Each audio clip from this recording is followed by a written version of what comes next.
નમસ્કાર વિદ્યાર્થી મિત્રો, ગયા લેક્ચરમાં આપણે સ્વાધ્યાય 5.2ના એક્ઝામ્પલ જોઈ ગયા, એટલે કે વિકલનના કાર્ય નિયમો અને પ્રમાણિત રૂપો તથા સંયોજિત વિધેયના વિકલનનો નિયમ એટલે કે સાંકળ નિયમથી વિકલન કેવી રીતે કરી શકાય એનો અર્થ જોઈ ગયા.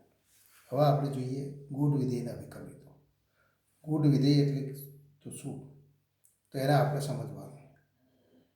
વિધેય અને સંબંધ ઉપરથી આપણે વિધેય વ્યાખ્યાયિત કરી ગયા છે. સંબંધ એ મૂળભૂત રીતે એક તો સમીકરણ દર્શાવે. વિધેય પણ આપણે સમીકરણ સ્વરૂપે લખીએ તો સમીકરણ તો વિધેયનું નિરૂપણ સમીકરણ સ્વરૂપે આપણે કરી શકીએ છીએ અને સમીકરણમાંથી આપણને વિધેય મળે. ઉદાહરણ તરીકે આપણે જોઈએ કે તો સમીકરણ અને વિધેય એ બંને વચ્ચેનો ભેદ આપણે તો અહીંયા તો સ્પષ્ટ કરવાનો છે કે જ્યારે એક્સ અને વાય વચ્ચે કોઈ બી તો સંબંધ આપણને આપેલો હોય, તો ઉદાહરણ તરીકે આપણે જોઈએ કે એક્સ અને વાય વચ્ચેના સંબંધથી તો આપણને સમીકરણ મળે. એક્સ અને વાય તો એક્સ અને વાય વચ્ચેના સંબંધ દ્વારા આપણને સમીકરણ મળે. સમીકરણ કે જેને આપણે તો fx y = 0 વડે દર્શાવીએ.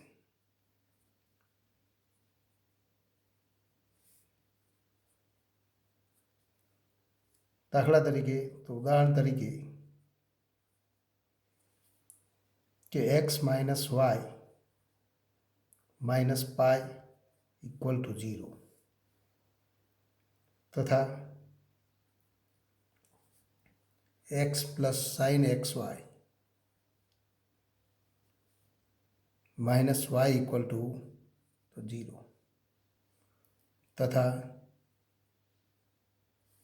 x² + xy + y² = 0 તથા તો આવા આપણે સમીકરણ લઈએ x² + y² = 25. તો આ જુદા જુદા સમીકરણ તો જે એક્સ અને વાય વચ્ચે સંબંધ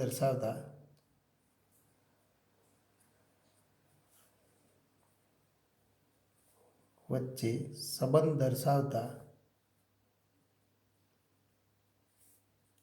સમીકરણો. તો આ સમીકરણો એ વિધેય હોઈ શકે કે કેમ, અથવા સમીકરણ ઉપરથી વિધેયાત્મક સંબંધ મળે કે કેમ. તો અહીંયા આપણે આ તો ઉદાહરણ તરીકે આને આપણે નંબર 1 કહીએ, આને આપણે નંબર તો 2 વડે દર્શાવીએ, આને આપણે નંબર 3 વડે દર્શાવીએ, આને નંબર 4 વડે દર્શાવીએ. તો અહીંયા આપણે કહી શકીએ કે અહીં નંબર 1 એટલે કે તો અહીં નંબર 1 x - y - π = 0. તો આ સમીકરણ ઉપરથી તો ઇમ્પ્લાઇઝ આપણે લખી શકીએ કે y = તો yને સૂત્રનો કરતા બનાવો તો y = x - π અને = તો fx. તો y એ xનું વિધેય થાય તો y = x - π એમ આપણે લખી શકીએ. તો આમ આપણે કહી શકીએ કે જો કોઈ x અને y વચ્ચેનો કોઈ સંબંધ fxy = 0 કે સમીકરણ તો fxy = 0, તો એ સમીકરણમાંથી જો y = fx જેવો કોઈ વિધેયાત્મક સંબંધ મળે તો આ વિધેયાત્મક સંબંધ છે એક્સની તો એ પ્રત્યેક કિંમતને અનુરૂપ y અનન્ય મળે અને માટે તો આપણે કહી શકીએ કે આ વિધેય તો y = fx જેવો કોઈ વિધેયાત્મક સંબંધ આપણે વ્યાખ્યાયિત કરી શકીએ. તો આપણે કહી શકીએ કે તો આ તો સમીકરણ એ જ તો વિધેય, એટલે કે તો આપણે કહી શકીએ કે અહીંયા તો y = fx જેવો તો વિધેયાત્મક સંબંધ મળે અને માટે તો આવા સંબંધને સ્પષ્ટ તો આવા સંબંધને આપણે શું કહીશું તો સ્પષ્ટ વિધેય સ્વરૂપે દર્શાવી શકાય છે. સ્પષ્ટ વિધેય સ્વરૂપે દર્શાવી શકાય.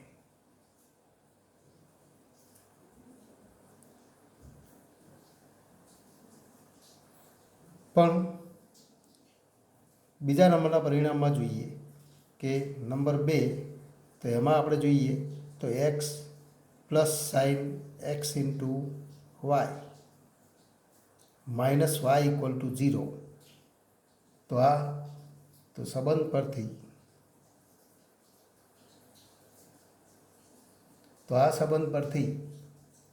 તો વાય ઇક્વલ ટુ તો વાયનું એક્સમાં નિરૂપણ તો મેળવવું તો શક્ય નથી એમ કહી શકાય. તો વાયનું એક્સમાં નિરૂપણ મેળવવાનું શક્ય જણાતું નથી. એટલે કે વાયને આપણે સૂત્રનો કરતાં બનાવી શકીએ કે જેમાં આપણને માત્ર એક્સવાળા પદો મળે, તેવું અહીંયા તો આપણે તો સરળતાથી જોઈ શકતા નથી. અને માટે તો આવું સ્વરૂપ એ સંબંધ છે પણ વિધેય નથી. તો આ સંબંધ છે પણ વિધેય નથી. એ જ રીતે નંબર 3 જુઓ. Number 3, x square plus x y plus y square equal to 0. તો x square plus x y plus y square equal to 0. તો આવું સ્વરૂપ હોય x square plus x y plus y square equal to 0. તો તે પરથી પણ તે સંબંધ પરથી અથવા આ સમીકરણ પરથી વાયનું એક્સમાં નિરૂપણ મેળવવાનું શક્ય જણાતું નથી. માટે આપણે કહી શકીએ કે આ સમીકરણ એ તો ગુણ વિધેય નથી. તો સમીકરણ એ વિધેય થાય. પહેલું ઉદાહરણ સમીકરણ વિધેય થાય, બીજું ઉદાહરણ એ ગુણ વિધેય નથી, ત્રીજું ઉદાહરણ પણ તો ગુણ વિધેય નથી. ગુણ એટલે કે તો સમીકરણ સ્વરૂપ પરથી આપણને વિધેયાત્મક સંબંધ મળે. નંબર 4 જુઓ, x square plus y square equal to 25. પણ ઇમ્પ્લાઇઝ આપણે કહી શકીએ કે y square equal to 25 minus x square. અને માટે તો વાય ઇક્વલ ટુ તો પ્લસ ઓર માઇનસ વર્ગમૂળમાં 25 માઇનસ એક્સ સ્ક્વેર. એનો અર્થ કે તો ઇમ્પ્લાઇઝ આપણે લખી શકીએ કે વાય ઇક્વલ ટુ વર્ગમૂળમાં 25 માઇનસ એક્સ સ્ક્વેર અથવા વાય ઇક્વલ ટુ માઇનસ વર્ગમૂળમાં 25 માઇનસ એક્સ સ્ક્વેર. એટલે કે વાય ઇક્વલ ટુ f1x અથવા વાય ઇક્વલ ટુ f2x. તો આવા બે સ્વરૂપ મળે. એનો અર્થ કે તો આ સમીકરણ તો આ વિધેયાત્મક સંબંધ અહીંયા તો આ સંબંધ ઉપરથી આપણને બે વિધેયાત્મક સંબંધ મળે. તો બે વિધેયાત્મક સંબંધ મળે અને તો fx y ઇક્વલ ટુ 0 પરથી y ઇક્વલ ટુ f1x અને y ઇક્વલ ટુ f2x જેવા બે વિધેયાત્મક સંબંધ મળે. y ઇક્વલ ટુ f1x અને y ઇક્વલ ટુ f2x એ તો બંને વિધેય છે, પણ આ સંબંધ છે એ વિધેય નથી. અહીંયા આપણે આકૃતિ ઉપરથી જોઈએ કે x square plus y square equal to 25. તો એ શું દર્શાવે તો અહીં તો x square plus y square અને ઇક્વલ ટુ 25 એ વર્તુળ દર્શાવે. તો આ વર્તુળ દર્શાવે અને એ વર્તુળ દર્શાવે તો કયું વર્તુળ દર્શાવે તો જેનું કેન્દ્ર ઉગમ બિંદુ અને ત્રિજ્યા તો આર ઇક્વલ ટુ તો 5 એકમ. તો એવું વર્તુળ દર્શાવે. અને એ આપણે વર્તુળ અહીંયા દર્શાવીએ તો આપણે કહી શકીએ કોઈ પણ વિધેયાત્મક સંબંધ અહીંયા કોઈ પણ સંબંધ આપણને આપેલો હોય એ સંબંધ એ વિધેય થાય કે કેમ, તો એ કેવી રીતે નક્કી કરી શકાય? તો એના માટે આપણે જોઈએ કે અહીંયા તો આ વર્તુળ દર્શાવે ને વર્તુળ દર્શાવે તો કોઈ પણ શિરોરમ રેખા, તો અહીંયા આપણે જોઈએ કે અહીંયા એક શિરોરમ રેખા આપણે દોરીએ કે રેખા જો આપેલા તો વક્રને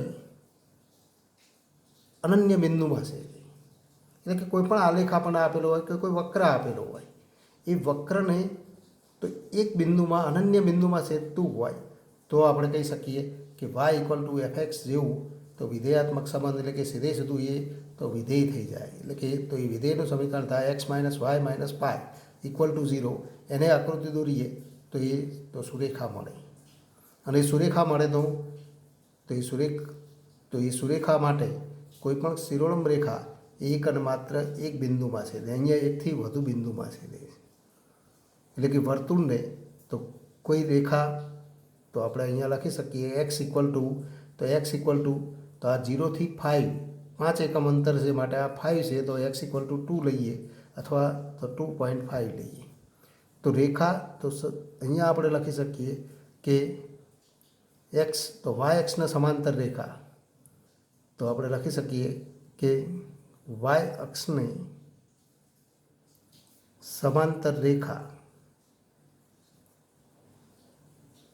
જો વર્તુળને છેદતી હોય તો તે બે ભિન્ન બિંદુમાં છે.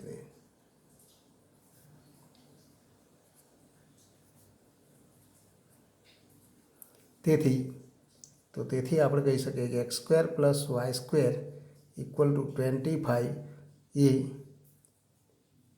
તો x square plus y square equal to 25 એ વિધેય નથી, તે વિધેય નથી, એ એક સંબંધ છે, એ એક સંબંધ કે તો જેને આપણે સમીકરણ પણ કહીએ, તો સમીકરણ તો એક સંબંધ કે સમીકરણ પણ તો આવા તો સંબંધ, એટલે કે તો એ સંબંધ f x y equal to 0, એટલે કે કયો સંબંધ છે તો x square plus y square equal to 25, અને એમાંથી આપણે બે તો વાયને સૂત્રનો કરતાં બનાવીએ તો વાય ઇક્વલ ટુ તો વર્ગમૂળમાં 25 માઇનસ એક્સ સ્ક્વેર અને ઇક્વલ ટુ f1x, અને વાય ઇક્વલ ટુ તો આપણે લખી શકીએ છીએ અથવા આપણે કહી શકીએ y equal to square root તો 25 માઇનસ તો 25 માઇનસ એક્સ સ્ક્વેર અને ઇક્વલ ટુ f2x. તો આવા બે વિધેયાત્મક સંબંધ મળી. અને તો પ્રથમ સમીકરણ અહીંયા આપણે તો અહીં f1x અને ઇક્વલ ટુ તો Y equal to square root 25 minus x square એ તો એક્સ અક્ષની તો અહીંયા આપણે કહી શકીએ કે એક્સ અક્ષની ઉપરના અર્ધતલમાં રહેલું અર્ધવર્તુળ દર્શાવે, કારણ કે વાયનું મૂલ્ય તો અહીંયા ધન મળે છે, અને માટે આપણે કહી શકીએ કે તો એક્સ અક્ષની ઉપરના અર્ધતલમાં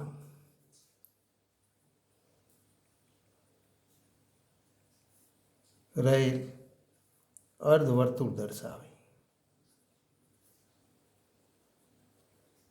અને ઉપરના અર્ધતલમાં રહેલું અર્ધવર્તુળ દર્શાવે 5 એકમ ત્રિજ્યાવાળું, તો એવું અર્ધવર્તુળ દર્શાવે ત્યારે એ અર્ધવર્તુળ માટે આપણે જોઈએ તો આવું અર્ધવર્તુળ દર્શાવે, અને એ ઉપરના અર્ધવર્તુળ દર્શાવે ત્યારે તો કોઈપણ શિરોળમ રેખા એ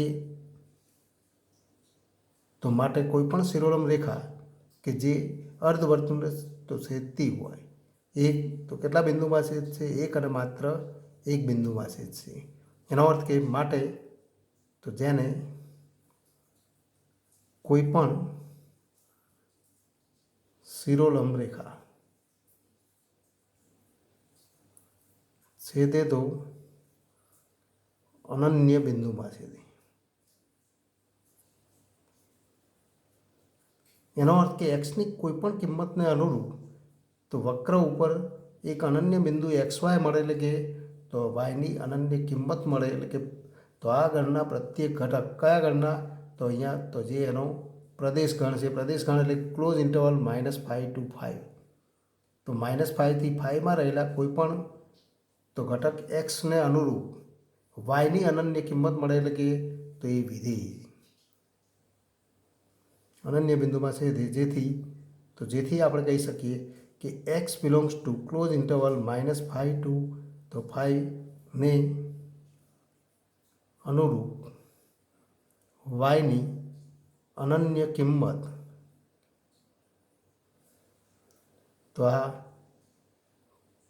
તો સૂત્ર દ્વારા મળી F1 एक्सना सूत्र द्वारा तो મળે જેથી તો F1 એ તો વિધેય છે કે વિધેયાત્મક સંબંધ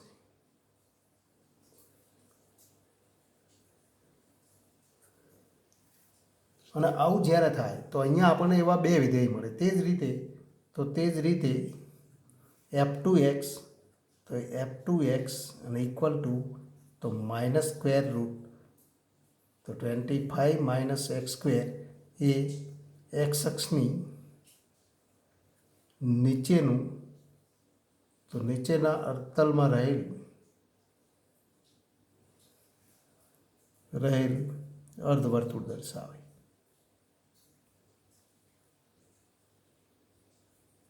एक्सनी किंमत अनुरूप वायनी किंमत तो ऋण મળે અને માટે તો આ અર્ધવર્તુળ દર્શાવે તો નીચેના અર્ધતલમાં રહેલું અર્ધવર્તુળ દર્શાવે આનું સમીકરણ તો આપણે લખી શકીએ ઉપરના અર્ધતલમાં રહેલા અર્ધવર્તુળનું સમીકરણ y ઇક્વલ ટુ તો square root 25 minus x square અને આ અર્ધવર્તુળનું સમીકરણ y ઇક્વલ ટુ તો સ્ક્વેર રૂટ તો minus square root 25 minus x square તો અહીંયા માઇનસ ચિહ્ન મળે તો એ પણ નીચેનું અર્ધવર્તુળ દર્શાવે જે પણ તો વિધેય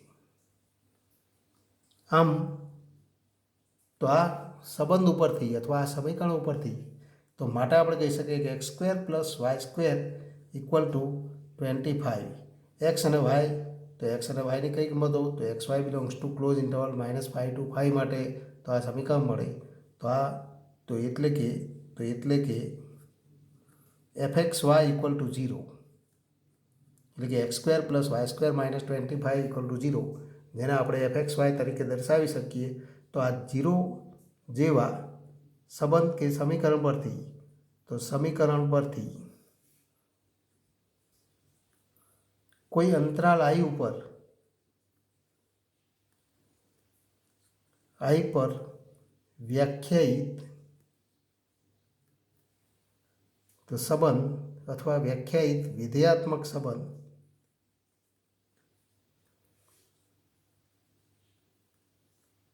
y ઇક્વલ ટુ fx મળી શકે તો તેવા સમીકરણ fxy ઇક્વલ ટુ 0 ને ગુડ વિધેય કહેવાય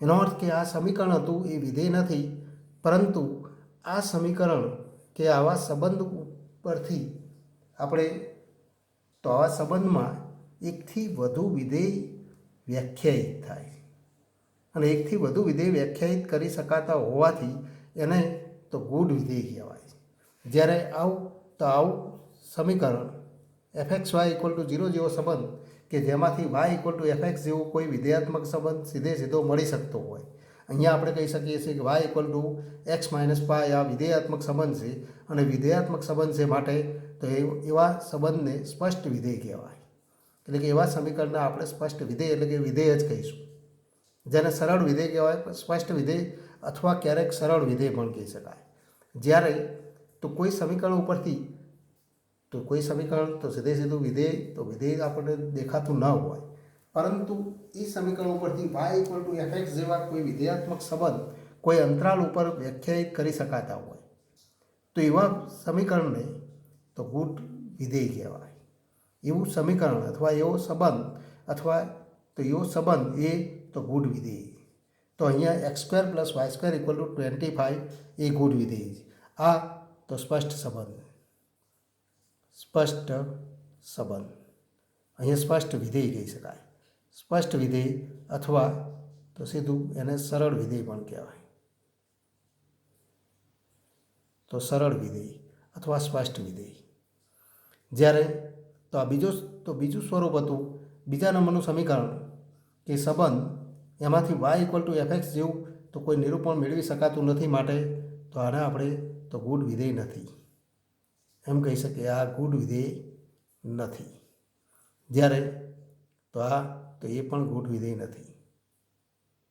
ગૂઢ વિધેય ન હોય એવા ઉદાહરણ છે, કારણ કે એમાંથી y ઇક્વલ ટુ fx જેવો કોઈ વિધેયાત્મક સંબંધ વ્યાખ્યાયિત કરી શકાતો નથી. x square plus y square equal to 25, તો એમાંથી તો બે આપણને તો વિધેય મળે. તો વિધેયાત્મક સંબંધ એ સમીકરણ ઉપરથી અથવા એ સંબંધ ઉપરથી બે વિધેયાત્મક સંબંધ આપણે વ્યાખ્યાયિત કરી શકીએ છીએ, માટે તો આ તો સંબંધ એ ગૂઢ વિધેય.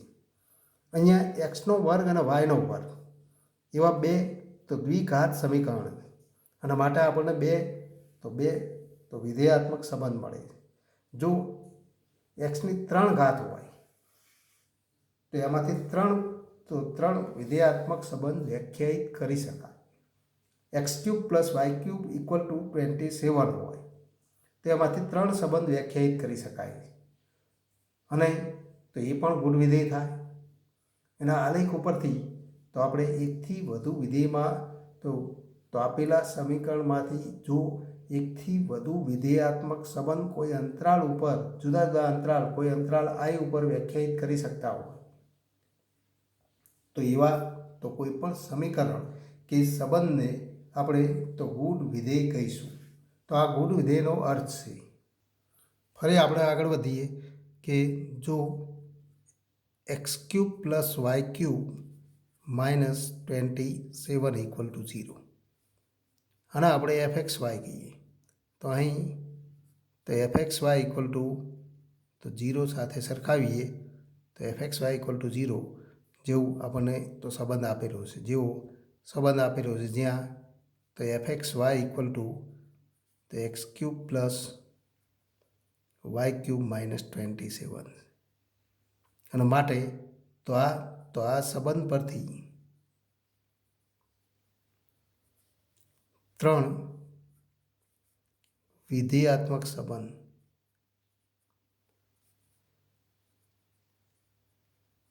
y equal to f1x, y equal to f2x અને y ઇક્વલ ટુ f3x વ્યાખ્યાયિત કરી શકાય.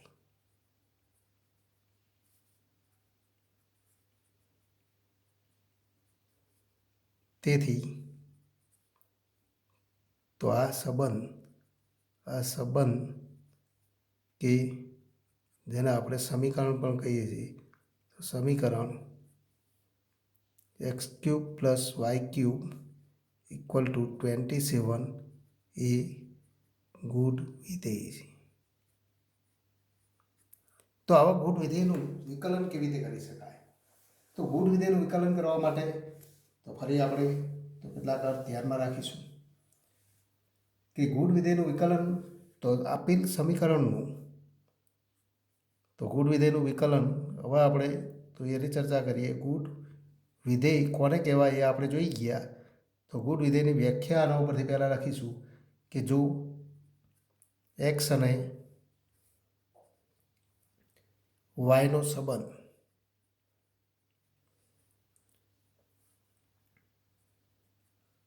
એવી રીતે વ્યક્ત થયેલ હોય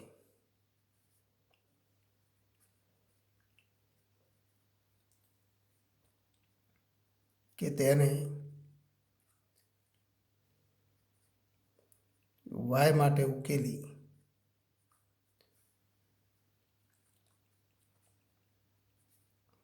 y ઇક્વલ ટુ fx એમ લખી શકીએ. તો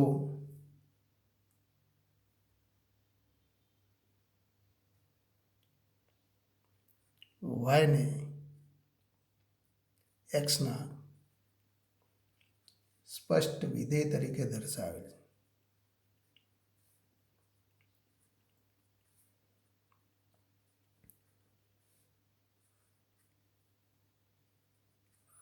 જો આ શક્ય ના બને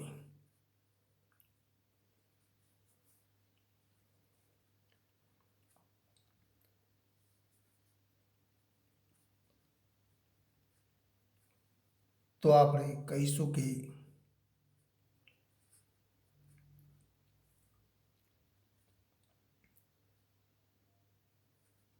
વાય અને એક્સનો સંબંધ અસ્પષ્ટ કે ગૂઢ છે.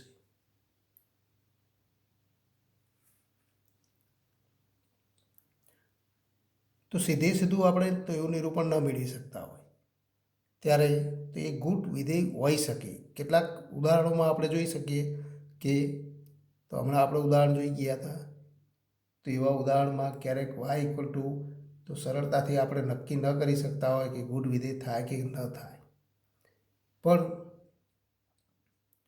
તેવા સંબંધ એ તો ગૂઢ વિધેય વાય અને એક્સનો સ્પષ્ટ સંબંધ ન હોય, અસ્પષ્ટ કે ગૂઢ છે એમ કહી શકાય. તો આવા ગૂઢ વિધેયના વિકલન તો કેવી રીતે મેળવી શકાય?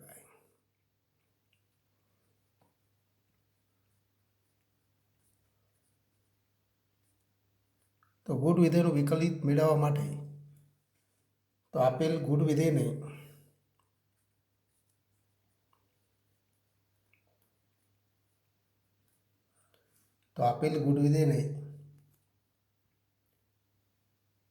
તે એક્સની સાપેક્ષ વિકલન કરો.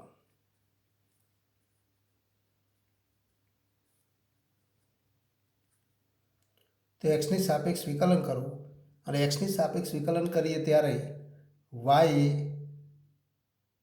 તો એ અહીંયા અચળ નથી, એ એક્સનું વિધેય, ત્યારે વાય એક્સનું વિધેય છે એમ સમજીશું. તેમ સમજી અને વિકલિત મેળવીશું. વાય અહીંયા અચળ પદ નથી. તો ઉદાહરણ તો એક્ઝામ્પલ જોઈએ તો ઉદાહરણ 24. હમણાં આપણે જોઈ ગયા કે x plus sine x y minus y equal to 0.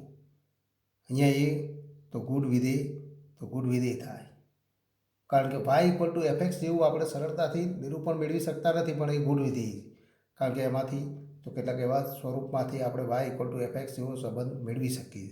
પણ x square plus x y plus y square equal to 0, તો એમાંથી y equal to f x જેવો કોઈ વિધેયાત્મક સંબંધ આપણે મેળવી શકતા નથી. તો અહીંયા આપણે જોઈએ કે ઉદાહરણ નંબર 24, તો કોઈ આવું ગૂઢ વિધેયનું વિકલિત મેળવવા માટે ઉદાહરણ દ્વારા જ આપણે તેનો અર્થ સમજીશું. તો x minus y equal to અથવા માઇનસ પાય, તો અહીંયા આપણને તો એ સ્વરૂપે આપેલું છે માઇનસ પાય અને ઇક્વલ ટુ 0 માટે ડીવાય અપોન તો ડીએક્સ મેળવો. વાયનું એક્સની સાપેક્ષ વિકલિત શોધો. તો અહીંયા આપણને સમીકરણ આપેલું છે, એ સમીકરણનું સીધે સીધું એક્સની સાપેક્ષ વિકલન કરી દો અને ત્યારબાદ તો ગણતરી કરો.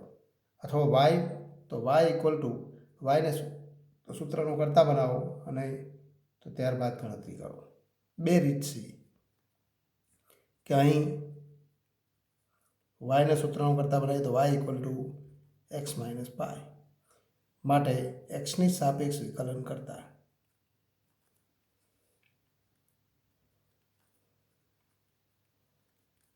તો ડીવાય અપોન ડીએક્સ અને ઇક્વલ ટુ એક્સનું એક્સની સાપેક્ષ વિકલન 1 માઇનસ 0, તો dy upon dx equal to 1. તો આ માગેલું વિકલન જે તો માગેલું વિકલન થાય. બીજી રીત છે કે આપેલ તો જે સંબંધ આપણને આપેલું હોય કે જે સમીકરણ આપેલું હોય એનું સીધે સીધું એક્સની સાપેક્ષ વિકલન કરો, તો આનું વિકલન 1 minus dy upon dx minus 0 equal to 0 માટે 1 minus dy upon dx equal to 0 માટે dy upon dx equal to 1. તો એ રીતે આપણે તો ગણતરી કરી શકીએ. બીજું ઉદાહરણ જોઈએ, ઉદાહરણ 25.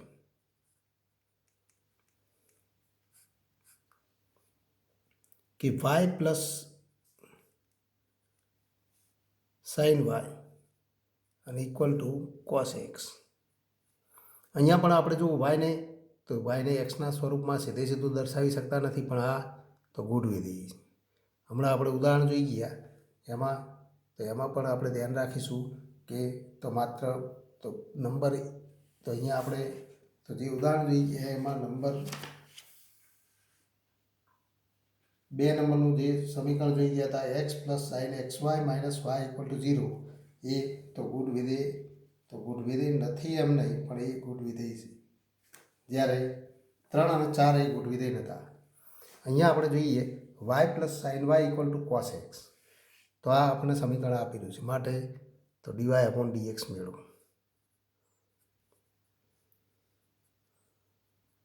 તો અહીંયા આપણે ગણતરી કરીએ ત્યારે y + sin y = cos x, તો x ની સાપેક્ષ વિકલન કરો, તો આન્સર x ની સાપેક્ષ વિકલન કરતા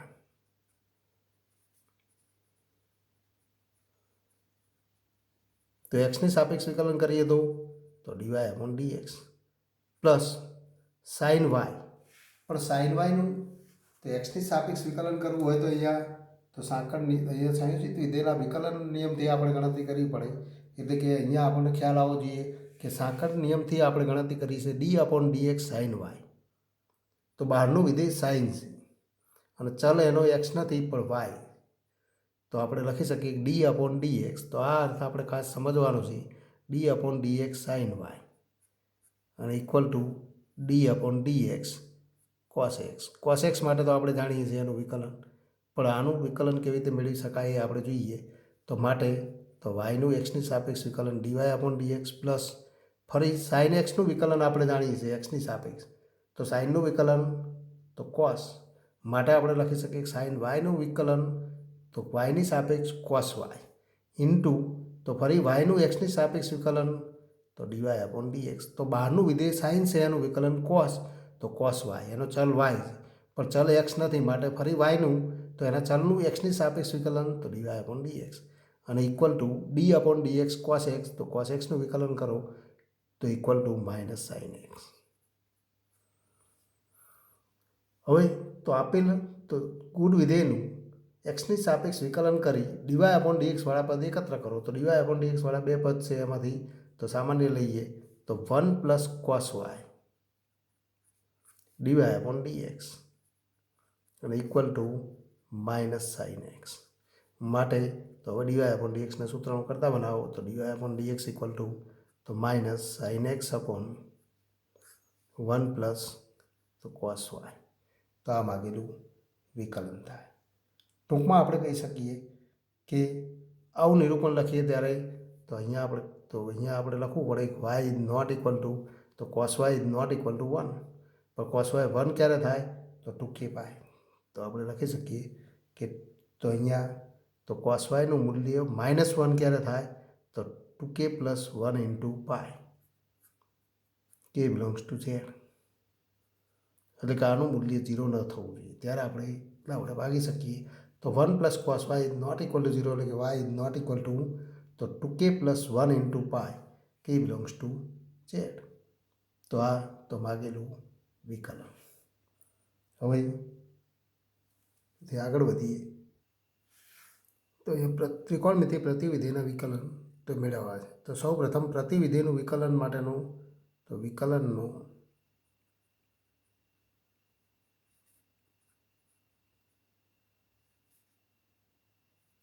પ્રતિવિધેયના વિકલનનો નિયમ.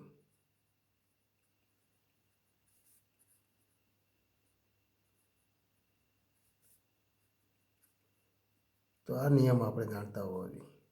પ્રતિવિધેયનો વિકલનનો નિયમ તો આ પ્રમાણે લખી શકાય કે y = fx નું પ્રતિવિધેય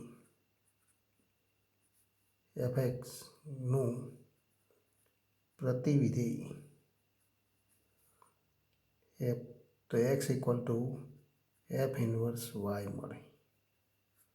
એટલે કે y = fx તો x = f ઇન્વર્સ y. આપણે લખી શકીએ કે fનું પ્રતિવિધેય f ઇન્વર્સ હોય, તો આ આપણને પરિણામ મળે. આ પરિણામનો આપણે ઉપયોગ કરીશું. y = fx તો x તો આમ તો fનું પ્રતિવિધેય, જ્યાં fનું પ્રતિવિધેય f ઇન્વર્સ, માટે y = fx તો y = fx તો double imply x = f inverse y લખી શકાય. અને માટે તો તથા એફ ઇન્વર્સ તો વાયનો તો એફ ઇન્વર્સ વાયનો ડેશ તો આનું વિકલન એ 1 F dash of F inverse y તો આ એના માટેનો તો પ્રતિવિધેયના વિકલનનો નિયમ છે અને આ પ્રતિવિધેયના વિકલનના નિયમમાં આપણે લખી શકીએ એફ ઇન્વર્સ વાયનો ડેશ તો એફ ઇન્વર્સ વાયનું વાયની સાપેક્ષ વિકલન એ તો એક્સનું વાયની સાપેક્ષ વિકલન છે માટે તો dx અપોન dy અને equal to 1 F dash of F inverse Y પણ F inverse Y equal to તો એક્સ તો એફ ડેશ એક્સ તો વિધેય એફનું એક્સની સાપેક્ષ વિકલન એટલે કે વાયનું તો એક્સની સાપેક્ષ વિકલન છે ડીવાય અપોન તો ડીએક્સ તો આ પ્રતિવિધેયનો વિકલનનો નિયમ છે અને આ સ્વરૂપમાં લખાય અથવા તો બીજા સ્વરૂપે ડીવાય અપોન ડીએક્સ અને ઇક્વલ ટુ તો 1 તો ડીએક્સ અપોન ડીવાય પણ લખી શકાય કે જ્યાં dy upon dx is not equal to 0 અહીંયા આપણે લખી શકીએ જ્યાં dx upon dy is not equal to 0 આનું મૂલ્ય 0 હોવું જોઈએ નહીં તો આ પ્રતિવિધેયના વિકલનનો નિયમ છે એ વિકલન નિયમથી તો આપણે તો પ્રતિવિધેયનું વિકલન મેળવી શકીએ